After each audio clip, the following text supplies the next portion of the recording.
News Center 16's Shaun Gallagher is at the scene. And Shaun, have police identified anyone involved? Well, Terry, not to this point yet. The police still have to let the family of the victim know before they let us know anything. And you know, crossing these tracks is no easy task, actually. If you take a look down here, these loose rocks can be extremely hard to get footing on. So if you're in a rush, it's going to make for an extremely dangerous situation. That's why police say if you're going to cross the tracks and you really need to, come somewhere where there's a paved area and wait and make sure these arms are up so that you can make sure that you're safe when you're trying to cross the tracks. They just removed the car that was right here behind me. You can kind of see the burned spot right here where a pickup truck had sat. Visibility is just awful right now, maybe only 10 to 15 feet in front of you when it's at its worst. Even just now, we actually just had a fender bender right here at 933 and Door Road. Maybe couldn't see, maybe road conditions playing a factor, slid into the back of the car in front of him, and that's really the story all over the state today. Well, Tricia, it's pretty quiet right now, but just a few hours ago, these bleachers were filled with people trying to get out of the cold, and the sheriff's departments even tried to give out some blankets right now to maybe give a little bit of comfort to these people that had a really long day, maybe even get a little bit of shut-eye. Shaun, how hyped are the fans so far? You know, it's pretty wild. I mean, obviously it's a home game for Notre Dame, but Michigan Wolverines, their fans, they're well represented here.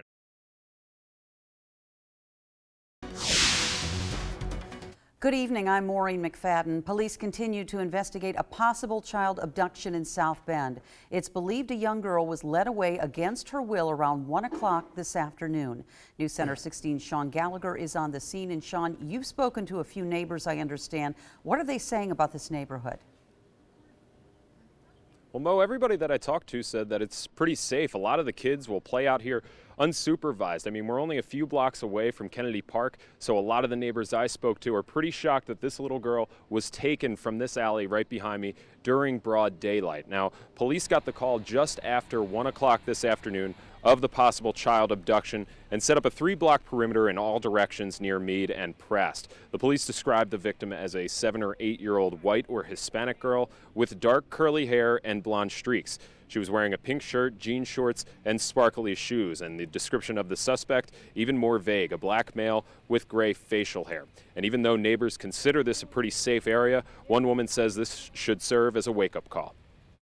Do not let them go anywhere unsupervised. That is so important. You can be in a neighborhood, that is, quiet and peaceful. You've been in that neighborhood for 40 years. Overnight, a disturbance can come and just mess that whole neighborhood up. You cannot be too safe or too careful when it comes to your children.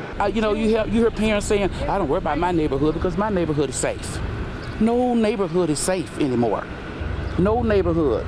And you just can't be too careful when it comes to your children. And these kids are so young, they need to be supervised. They need to be supervised in the home, on the sidewalk. They need to be supervised. Thank you so much. Somebody needs to watch over our children. And police are asking anybody who saw anything or heard anything to call them at 911 so they can get this information as soon as possible and figure out what's going on. Mo? Okay, Shaun, but as we heard, the witnesses say the girl was taken from the alley. Yeah, that's right, but police are still trying to find some legitimacy in all of these witnesses. I mean, Phil Trent says if you talk to 10 people, you're going to get 10 different stories. So they are really searching for more information. They say that the only constant between all these witnesses is that they believe the girl was taken against her will in the alley. But, of course, we'll update you as we learn more information, and coming up at 6, we'll hear from Phil Trent about how this investigation is going. All right, Shaun Gallagher live from South Bend. Thank you. Well, today marks the first day of single-game ticket sales for the South Bend Cubs, and fans are more excited than ever. Just one season after breaking an attendance record, the team expects to surpass that number again this year. News Center 16's Shaun Gallagher is at Four Winds Field. Shaun, there's a lot of hype going into this season. Yeah, that's for sure, and fans are going to pack this stadium all this season, but the only thing that's in these seats and aisles right now, a little bit of snow, but that's going to be gone in the next few days with temperatures in the 50s and 60s. So come opening day, fans are going to fill this stadium to the brim, and they're going to cheer on a very new but familiar squad. It may not be the dog days of summer just yet, but South Bend Cubs tickets are hot. And dozens of fans waited in line Wednesday morning for the first chance to buy them. Got to come for opening day and see my Cubbies. Got to see them. I'm old school. I want tickets in my hand so I can go to work and look what I got, yo. The excitement in South Bend is tremendous, and it's going to be a sellout. It's going to be exciting to be a part of it. But the fans weren't the only ones pumped about ticket sales. Have a great day. I got many texts first thing this morning, like, hey, we're on our way in. We couldn't sleep last night. And the theme that I heard a lot was, it feels like Christmas morning. Feels like I'm a kid again on Christmas morning. This is my 7th year in baseball, and I've never had a single game ticket on sale with people waiting in line 3 hours prior to tickets going on sale. So we've sold approximately 1,000 tickets in an hour and 15 minutes. This just a season after the Silverhawks broke a franchise attendance record with over 250,000.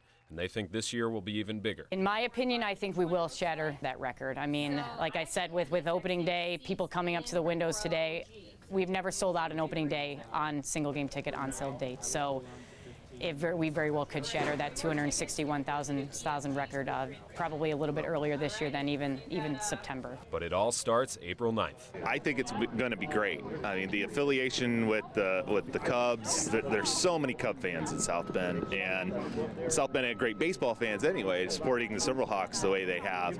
Now with the Cub connection, it's just sweet to be a baseball fan in South Bend, really.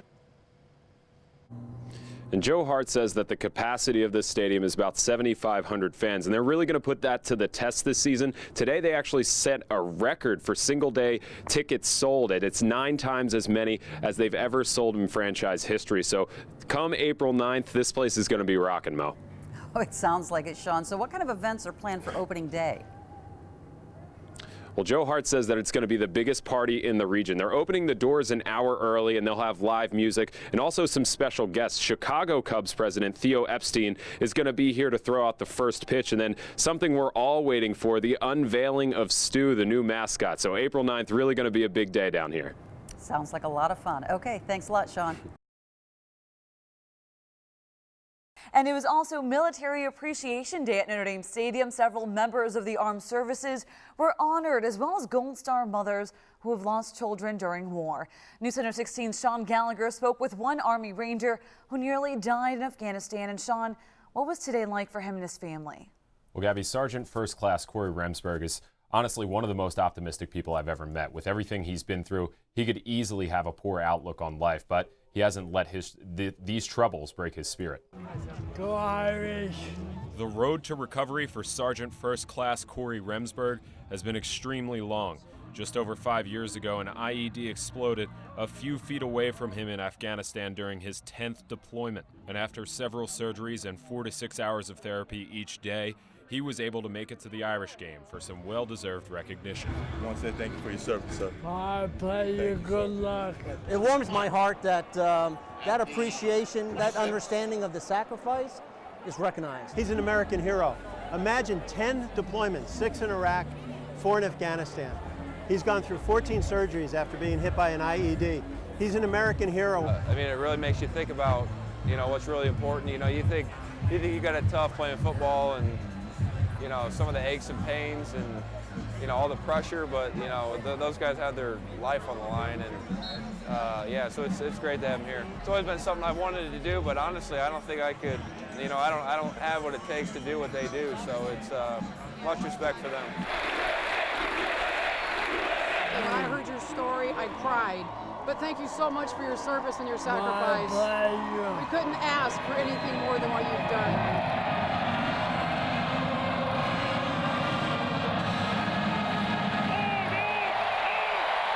Even the head coach came over to thank him, and Corey asked for a little something extra. How about a win today? How about a win today? We're going to get one. We're going to get one. Promise it. Promise it. We'll do it. How'd you do that? How would you do that? Yo, you got it. You got it. And of course, Coach Brian Kelly did follow through with that. Sergeant First Class Remsburg and his family stayed in South Bend for 4 days, and they'll be heading back to Arizona, where they live, tomorrow. Gabby? And Shaun, you spent the last 2 days with the family. This has been an emotional and exciting weekend for them. It's really just been this whole year. In January, Sergeant First Class Remsburg was honored at the State of the Union address by President Obama, and he got a 2-minute standing ovation for his service. And over the last few days, tons of people have come up to him to thank him personally for his service. And even though this was his second trip to Notre Dame Stadium, you really could see the joy in his face when Notre Dame scored that first touchdown and went up 7-0. A very well-deserved honor for him today. Shaun, thank you so much for that report.